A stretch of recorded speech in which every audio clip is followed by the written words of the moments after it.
예, 반갑습니다. 오늘은 화엄살림 두 번째 날 세주 묘원품에 대해서 말씀을 드리겠습니다.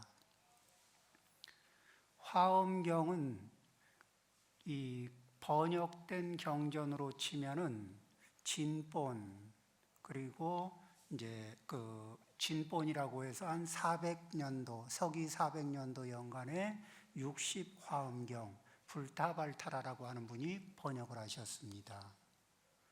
그 삼장법사죠. 우리가 알고 있는 분은 그 현장법사가 삼장법사, 손오공에 나오는 그런 경률론 3장에 달통하고, 그 다음에 서역의 언어와 중국의 언어에 달통했던 분들, 교리행과에 달통했던 그런 분들이 이제 그 삼장법사가 되는 겁니다. 그리고 그 다음에 이제 700년도쯤 돼가지고 또 이 측천무가 제위를 할 때, 그때 80화엄경이 번역이 됩니다. 4만 5천 개송이 되고, 그 앞에 60화엄경은 3만 8천 송 정도를 번역합니다. 전해지는 말로는 총 10만 개송 48품이라고 하는데, 우리에게 전해진 것은 80화엄 39품이니까 이 개송으로는 한 절반보다 조금 더 많이 빠졌고, 또 그 품수로도 꽤 여러 품이 빠진 상태죠. 이 화엄경은 그 담고 있는 의미가 대단합니다. 또 그 이후에 우리가 알고 있는 청량국사라고 하는 분이 살던 시절에, 그러니까 이 770년, 80년 요쯤에서 또 그 40권본, 입법계품만을 담은 40화엄경이 번역이 됩니다. 그래서 실제 우리가 번역이 잘 된 것만을 골라서 연결해서 본다고 하면은 화엄경 80권본 중에서 앞에 입법계품 이전에 59권과 그리고 또 뒤에 40권본 입법계품을 붙여서 이렇게 보게 되면은, 그러면은 90 몇 권이죠? 99권이 나오나요? 99권의 경을 보게 되면은 가장 빠진 것이 적은 상태로 경전을 볼 수 있다는 겁니다. 그러면 이 화엄경은 왜 중요하냐 그러면은, 화엄경이라고 하는 대방광불 화엄경이라는 것은 무진수다라의 총명이다. 그러면은 모든 경전을 총망라하는 이름이다. 이 대방광불 화엄경이라고 하는 이 이름이 모든 경전의 이름을 총괄적으로 완전하게 담고 있는 이름이다. 그러면은 다른 경전들은 대방광불 화엄경에 안고 있는 내용 중에 일부분의 이름을 가지고 있는 것이고, 가장 완벽하게 완전한 내용을 담고 있고 완전한 이 의미를 품고 있는, 전해주는 경전의 이름은 대방광불 화엄경이다.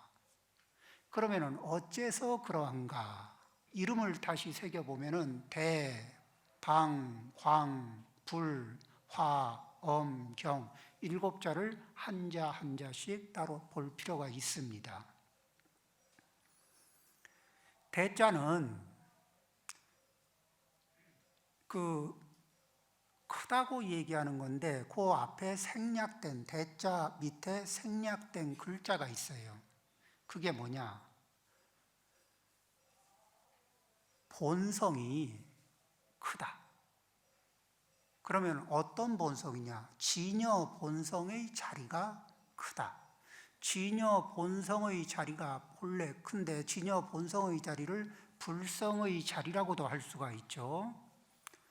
우리는 이 성품 성자를 놓고 거기에서 유정물에게는 불성, 무정물에게는 법성, 이렇게 얘기합니다. 그러면은 유정물이냐 무정물이냐를 가르는 것은 수상행식, 색수상행식 중에서 색이 있고 수상행식이 없으면은 무정물이고 수상행식이 함께하면은 유정물이 되는 겁니다. 어쨌든 유정물에게는 불성이 되고 무정물에게는 법성이 되는 그 특징이 있는 자리가 이제 진여 본성이 되겠죠. 그것의 특징은 무엇이냐? 모든 것을 포함합니다. 포함하지 않는 것이 없습니다. 두루 하지 않는 것이 없습니다. 그러면은 그것이 왜 중요하냐 이러면은 우리는 이 대방광불 화엄경의 대자를 통해서 무엇을 배우느냐? 우리의 마음은 일체유심조라고 하는데 우리의 마음은 가다가 포함한 데가 가슴으로 품는 사람도 있고 품지 못하는 사람도 있고 품는 환경도 있고 품어내지 못하는 환경도 있고 그렇게 해서 중생의 마음은 편벽되게 흘러가고 있습니다.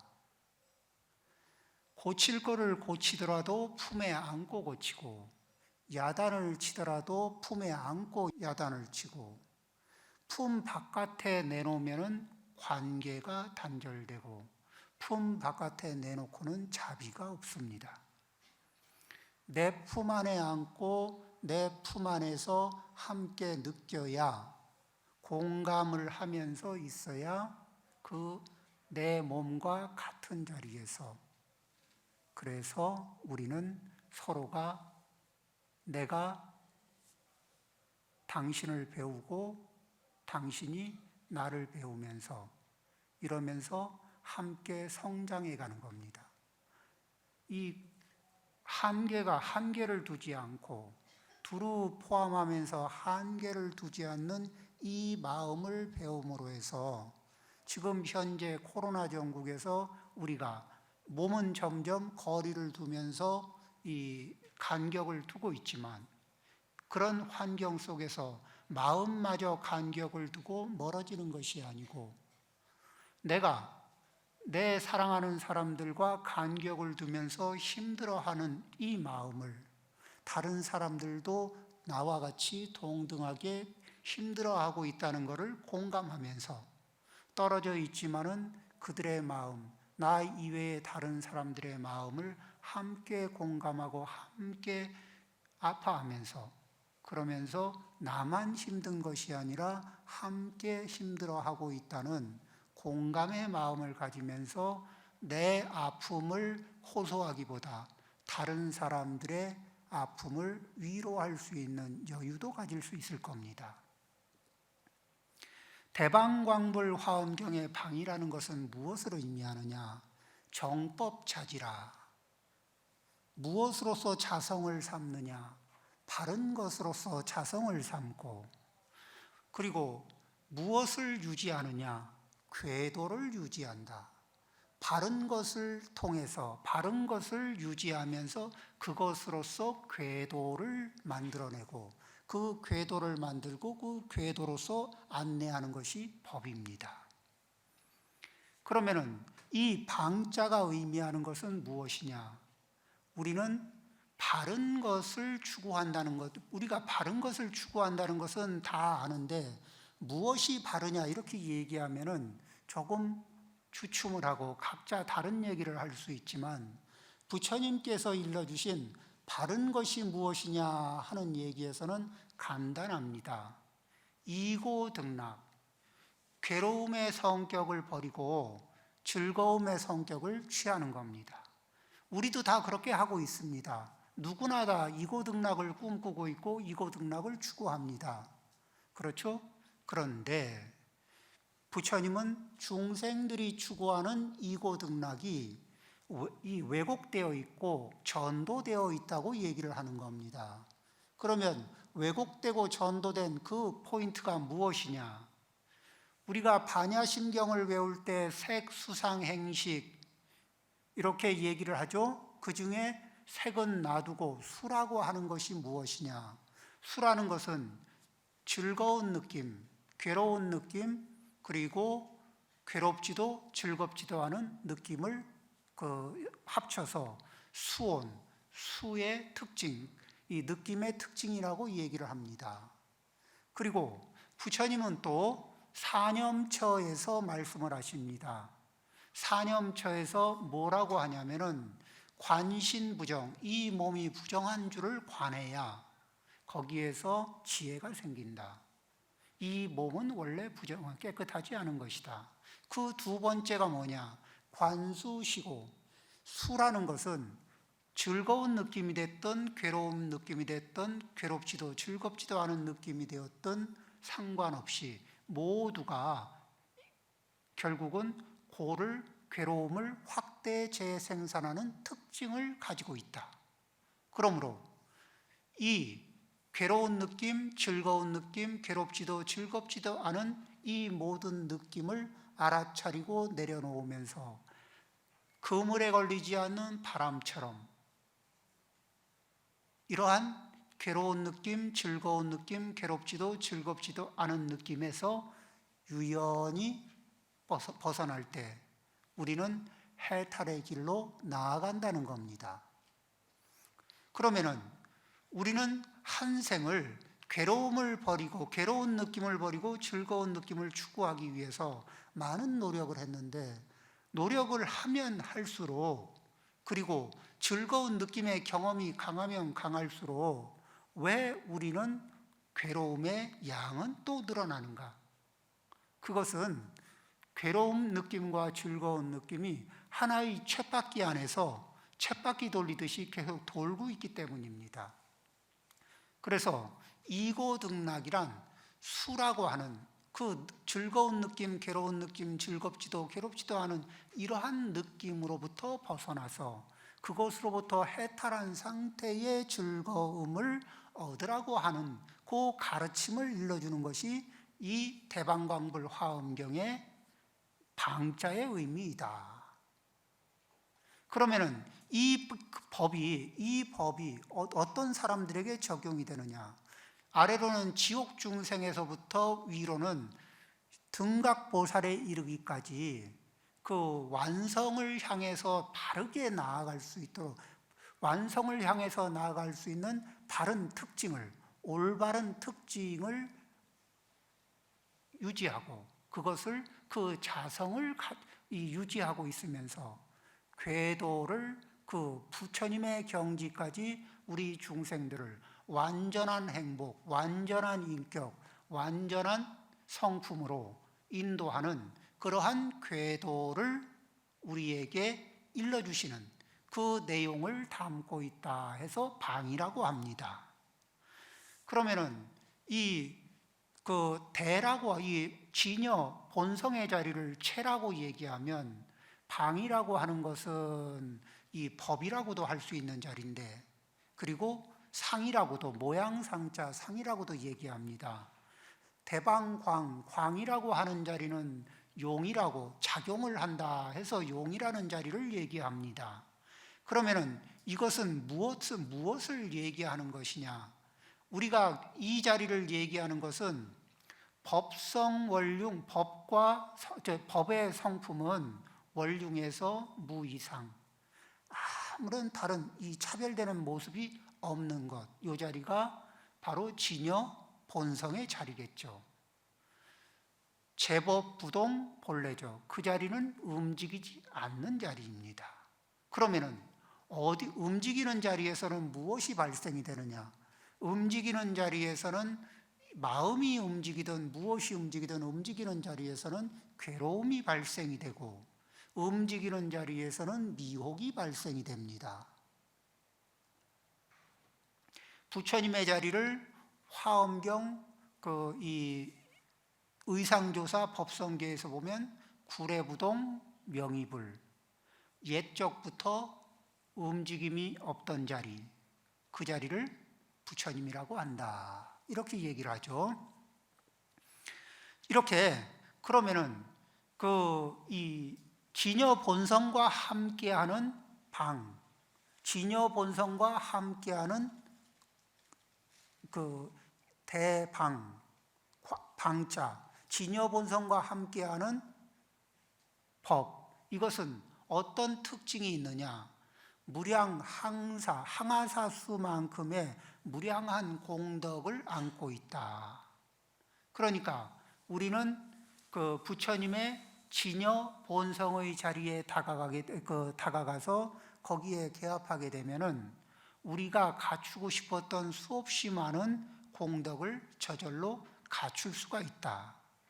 그런데 그것을 갖추는 것은 원래 없던 것을 갖는 것이냐? 그것이 아니죠. 화엄경 열애 출연품에서 일러주시기를 기이하고 기이하도다 일체 중생이 이미 무량한 복덕과 공덕을 갖추고 있건만 망상 집착으로 인해서 스스로 그것을 알지 못하는구나, 이런 말씀을 하십니다. 본래 진여 본성은 각자가 일체 중생이 시류불성이라 모든 중생들이 이미 불성을 가지고 있고 유정무정이 이미 그 불성을 다 가지고 있건만, 그래서 그럼에도 불구하고 자기의 본성이 집착과 망상에 덮여 있다. 그러면 집착과 망상 사이에는 무엇이 생략된 말이냐? 집착과 분별과 망상, 이렇게 얘기하는 겁니다. 거기에서 우리가 수없이 많은 고통들이 무엇으로부터 생겨나느냐? 집착으로부터 생겨나고, 수없이 많은 왜곡이 무엇으로부터 생겨나느냐? 집착으로부터 생겨납니다. 아버지가 한 말을 어머니가 전해 듣고, 어머니가 한 말을 딸이 전해 듣고, 딸이 한 말을 아들이 전해 들으면은 같은 말이 전해진 것이 아니라 말이 바뀌어서 전해집니다. 왜? 각자의 망상이 보태지면서 전해지기 때문입니다. 우리는 자기가 망상을 보태 쓰는 줄도 모르고 망상을 보태서 쓰고 있습니다. 자, 그런데 그런 집착과 분별과 망상을 떼어낸 올바른 법, 정법의 기초에서 작용을 일으키는 것이 광이라고 할 수 있습니다. 그러면 작용은 큰 곳에서도 일어나고 작은 곳에서도 일어나는데, 그 큰 곳에서 일어나든 작은 곳에서 일어나든 진여 본성을 바탕으로 하고 무량 항아사 공덕을 바탕으로 하는 작용은 그 작은 것도 작다고 말할 수가 없습니다. 그 작은 것도 큰 공덕과 동일하고 우주 온 법계와 동일한 크기를 갖습니다. 그래서 금강경에서도 이와 같은 말을 합니다. 무주상 보시복덕, 무주상으로 보시를 하는 복덕은 진여본성에 의지한 보시복덕은 그 복덕이 불가사량하다. 그 보시의 양이 얼마냐를 묻지 않고 그 무주상의 상태, 진여본성에 의지한 상태에서 일으키는 보시의 공덕은 그 도저히 헤아릴 수 없는 크기의 복덕이 되고 공덕이 된다는 얘기를 하는 겁니다. 크기가 크냐, 작용을 일으킬 때 그것이 크냐 작으냐가 아니라, 그 다루고 있는 사안이 크냐 작으냐가 아니라, 광이라고 하는 말은 많다, 다양하다, 또는 작용을 일으킨다, 이런 얘기인데, 그러니까 진여본성에는 그 본 자체가 있고 또 그 자체에는 그 모습을 드러내는, 공덕의 모습을 드러내는 특징들이 있고, 그 공덕의 모습을 바탕으로 해서 작용이 일어나는데, 그 작용은 크든 작든 상관없이 진여 본성을 바탕으로 하고 그 무량 공덕을 바탕으로 할 때는 크든 작든 그 공덕이, 거기서 일어나는 작용이 그 무한히 커서 그 한계를 알 수가 없고 그 공덕이 포함하는 것이 가늠할 수가 없다는 얘기를 합니다. 그러면은 이런 것이 불성의 본성이고 불성의 모습이고 불성의 작용인데, 그것을 깨달으신 분이 누구냐? 부처님이시죠.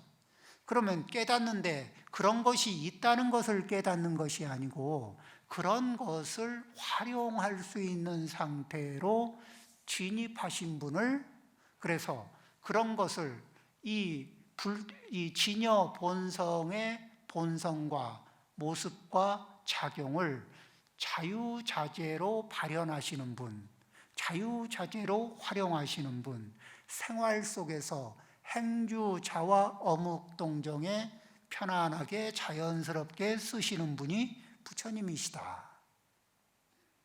그러면은 그 상태를 무엇이라고 하느냐? 증득의 경지라고 합니다. 일거수일투족이 행주자와 어묵동정에 일치가 돼서 생활 속에서 소화가 되고 생활 속에서 작용이 일어나는 그런 상태를 증득의 경지라고 합니다. 그 이전의 경지를 이렇게 몸에 완전히 일체가 되게 하기 위해서 아직은 어색하지만 익숙하게 만들어가는 과정을 수행의 과정이라고 합니다. 어떻게 해야 할지를 공부하는 과정이 이해의 과정이 되겠죠.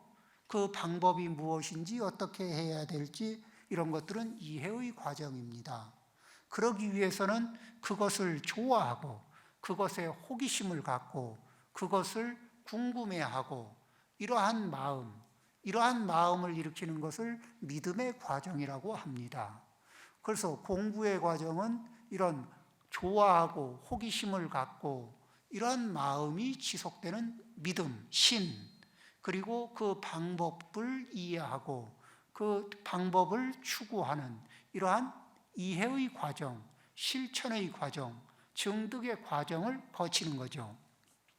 거기에서 부처님은 이미 증득의 경지, 신의 행을 거쳐서 완전한 증득의 경지에 계신 분이라면 대방광불 화, 꽃이라는 것은 무엇을 얘기하느냐?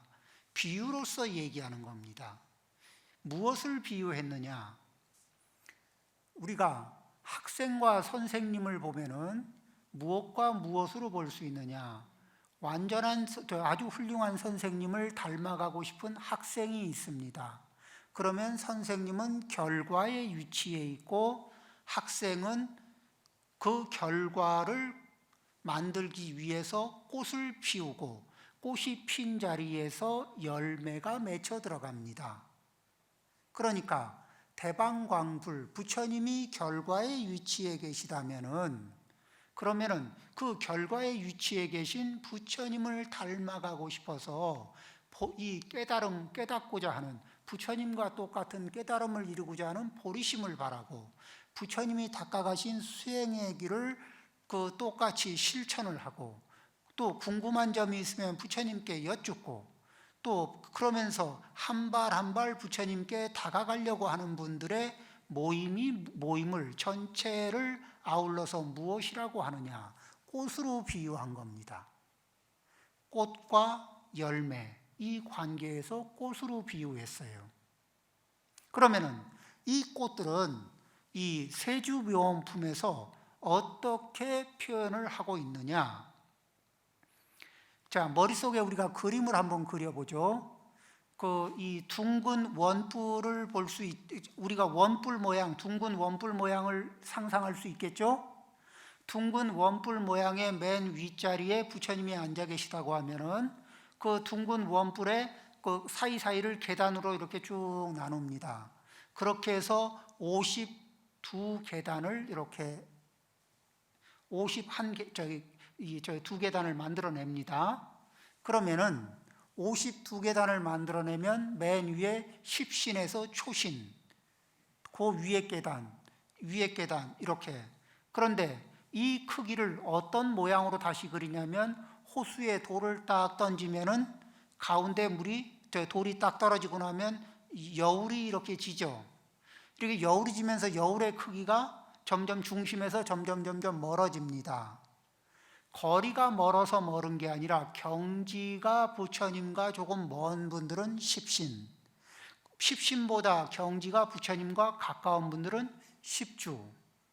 부처님과 거리가 10주보다 더 가까운 분들은 10행, 또 10행위보다 더 부처님과 가까운 분들은 10회양, 그리고 10회양보다 더 가까운 분들은 십지보살님들, 십지보살님보다 더 가까운 분들은 누구예요? 등각보살님. 이렇게 이런 분들이 어디에 모였어요? 부처님이 정각을 이루신 이 보리도량의 이 신중으로 전부 이렇게 모여드셨습니다. 이분들이 쭉 모이셔서 이 모이신 분들의 이분들을 뭐라고 하냐면은 그분들이 부처님을 쭉 둘러싸고 있는 모양을 그것을 설명한 경전이 이 화엄경의 세주묘원품이라는 거예요. 그러니까 부처님을 중심에 결과를 두고 꽃처럼 이렇게 열매를 맺기 위해서 노력하는 이 보살님들이 쭉 하니 그 원뿔 모양의, 그리고 이게 계단 모양, 원뿔 모양, 계단 모양의 이런 먼 거리, 이 거리는 물리적인 거리가 아니라 이 수행을 해온 과위, 수행의 결과로서 얘기하는, 우리가 여기에서 법당에서 초등학생도 있고 중학생도 있고 고등학생도 있고 대학생도 있다고 치면은, 그러면은 이 앞에 선생님이 있고, 그러면 초등학생한테는 초등학생에 맞는 이 수업을 할 거고, 대학생한테는 대학생에게 맞는 수업을 한다고 쳐도, 그래도 이 선생님하고 학생하고의 거리는 물리적인 거리가 아니라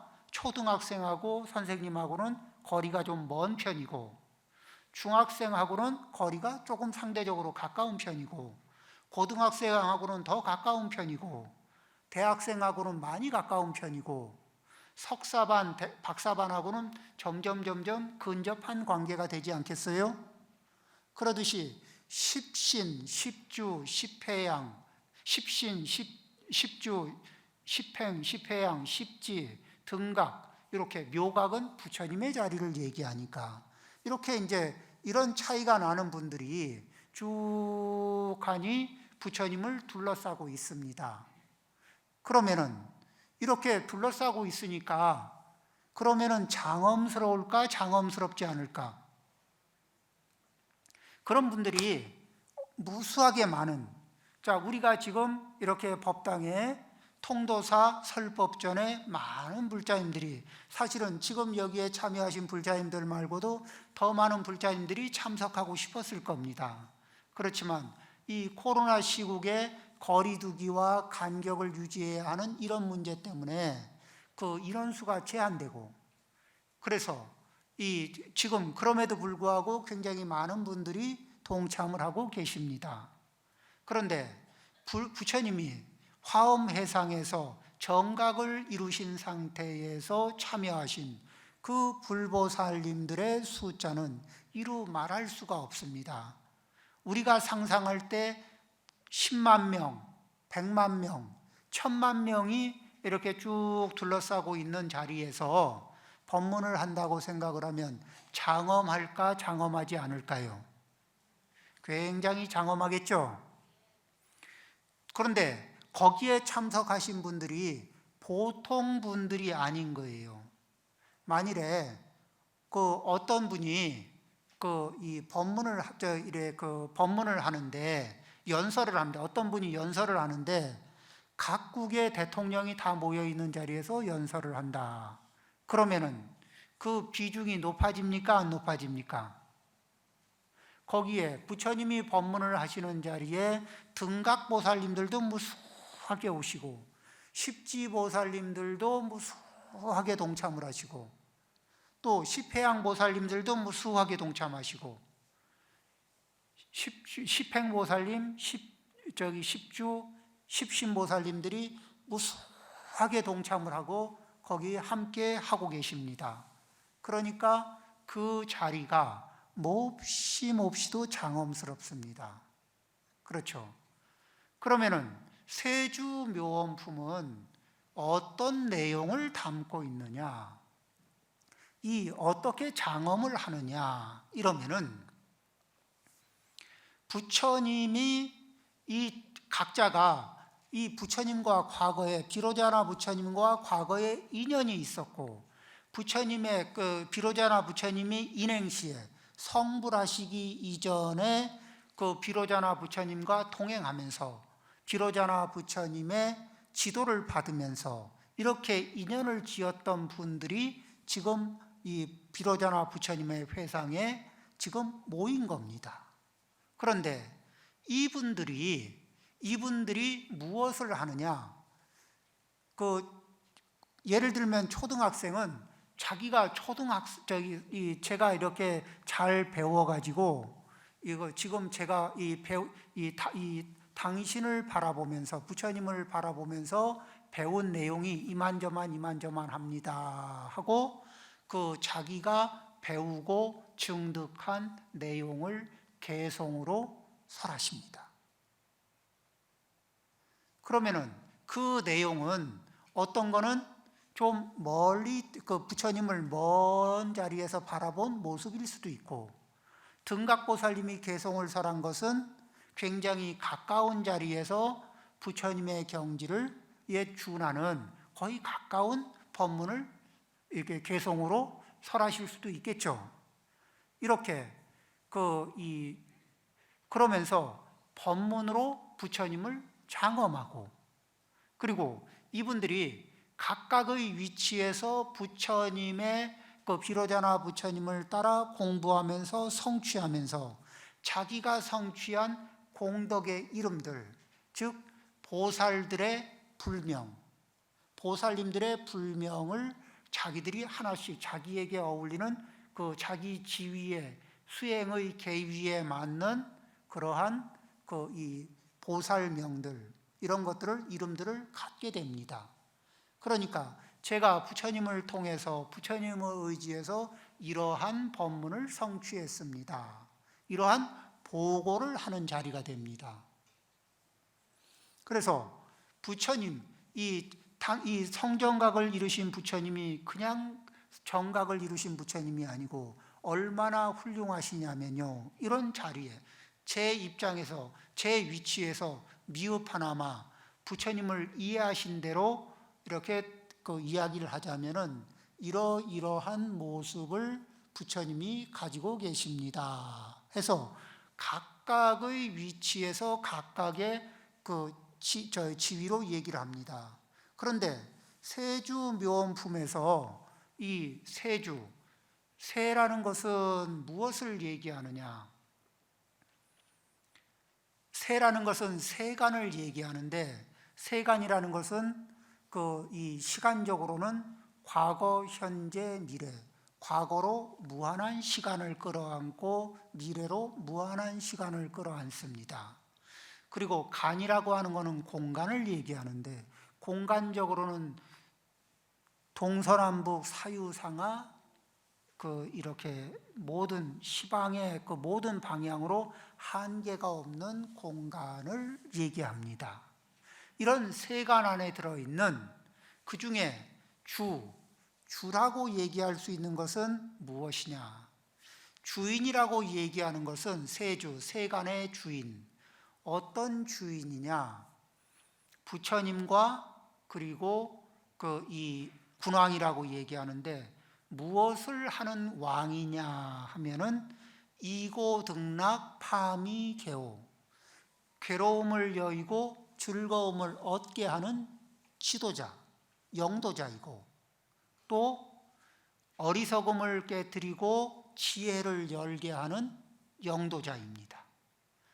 세주묘원품의 세주라는 것은 각계각층의 각각의 수준에 있는 모든 보리심을 발한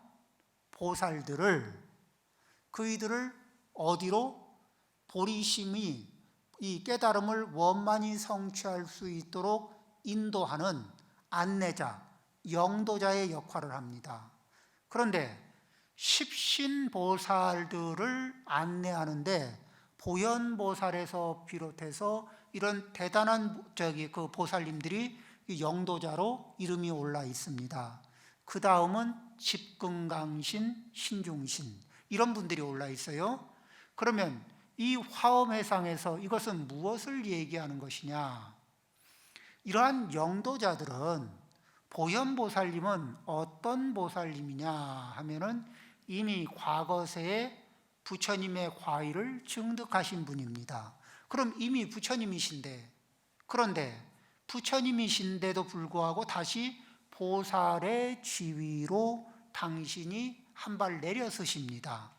그러면은 이미 부처님의 지위를 얻으신 분이 보살의 지위로 내려앉으셔요.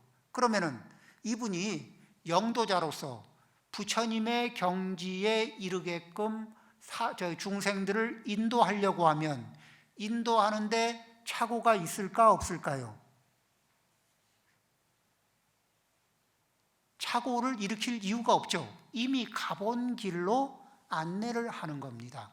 그러면서 부처님과 부처님은 서로 부처님의 과의를 이루신 뒤에도 어떤 분이 교화를 일으키면은 다른 부처님은 보살의 지위로 한 발 내려와서 안내자 역할, 영도자 역할을 해서 부처님의 경지로 안내하는 시범 조교의 역할을 담당해 주시는 겁니다. 이러한 그 보현보살님, 문수보살님, 관세음보살님들을 우리는 대자대비 이렇게 얘기를 할 수가 있죠. 자, 우리는 중생은 어떻게 되느냐? 지위가 한번 올라가면 내려가는 것에 대해서 무엇처럼 생각하죠? 죽는 것처럼 생각해요. 올라가면 올라갔지 내려갈 줄을 모릅니다. 오직 정각을 이루신 부처님, 정각을 이루신 분들은, 성정각을 이루신 부처님들은 위치의 구애를 받지 않고 모든 중생들에게 필요한 그 위치에서 역할을 하십니다. 그러면 외모도 바꾸느냐 안 바꾸느냐? 당연히 바꿀 수가 있습니다. 집근강신 무리들을 영도할 때는 어떤 모습을 갖춰요? 집근강신 모습을 갖춥니다. 그러면 신중신을 영도할 때는 신중신의 모습을 갖춥니다. 그러면 우리는 이것을 다른 경전에서 그러한 전례를 볼 수 있느냐 없느냐? 있습니다. 법화경 관세음보살 보문품에 보면은 이 관세음보살님이 부처님의 모습을 놔두어서 제도를 해야 될 자에게는 부처님의 모습을 놔두어서 제도를 합니다. 왜? 관세음보살님도 이미 과거에 이미 부처님의 과의를 증득하셨다가 보살의 지위를 스스로 낮추셔서 지금 안내자의 역할을 하고 계시는 분이거든요. 그러니 부처님의 모습을 놔두는 것이 하나도 이상하지도 않습니다. 필요하면 놔둘 수도 있습니다. 또 보살의 모습을 놔두어서 제도를 해야 눈높이가 맞을 중생에게는 보살의 모습을 놔둡니다.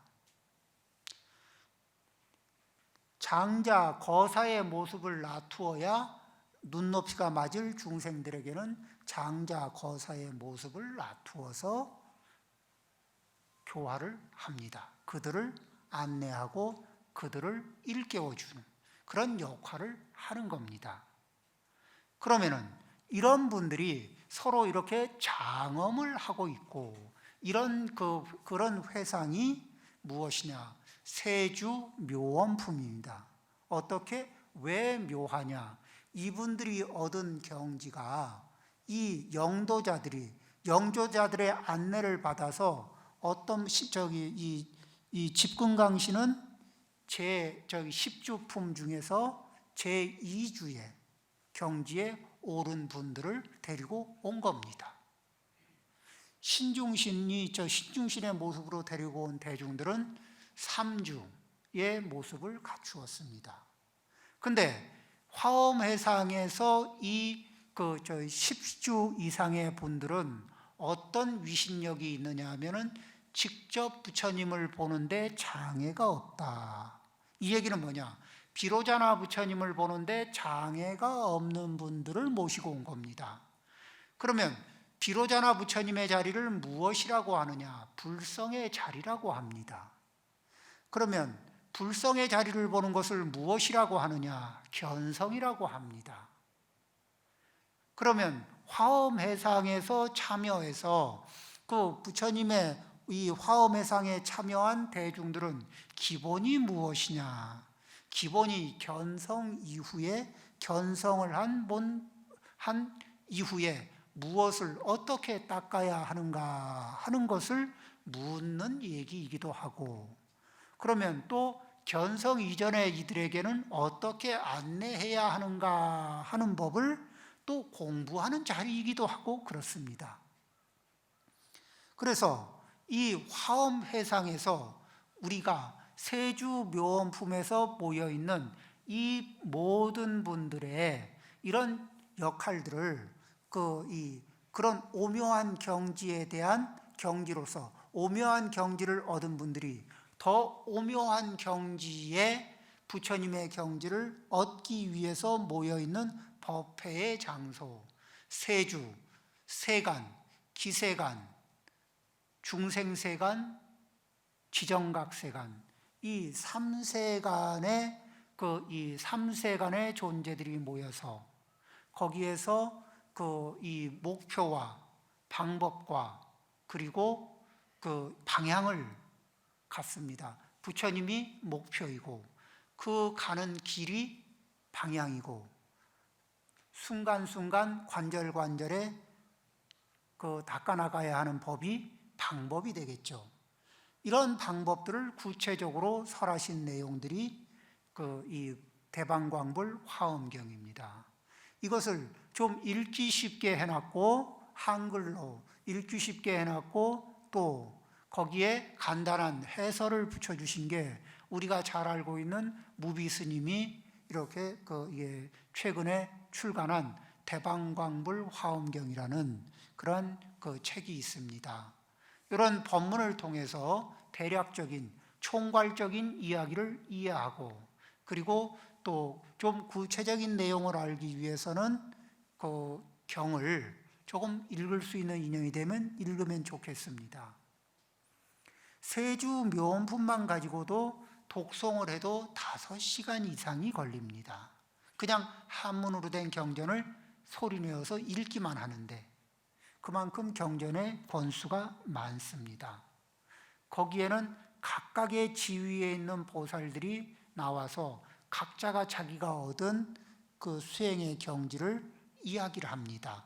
부처님, 비로자나 부처님을 의지해서 얻게 되었던 그런 수행의 결과물들을 보고서로 작성하는 겁니다.